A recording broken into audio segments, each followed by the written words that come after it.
ఈరోజు నేను ఆలోచించింది సంపద సృష్టించాలి.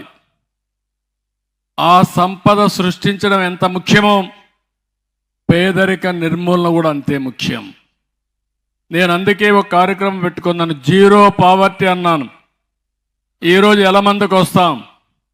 కొంతమంది కష్టపడ్డారు, డాక్టర్లు అయ్యారు, ఇంజనీర్లు అయ్యారు, విదేశాలకు పోయారు, డబ్బులు సంపాదించారు.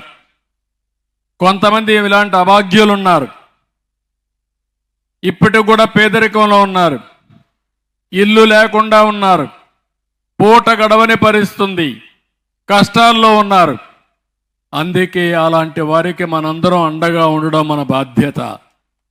నేను అందుకనే మీరు చూస్తే ఈరోజు ఏదైతే పెన్షన్లు ఉన్నాయో ఇవి 64 లక్షల మందికి పెన్షన్లు ఇచ్చే ఏకైక రాష్ట్రం భారతదేశంలో ఆంధ్రప్రదేశ్ రాష్ట్రం.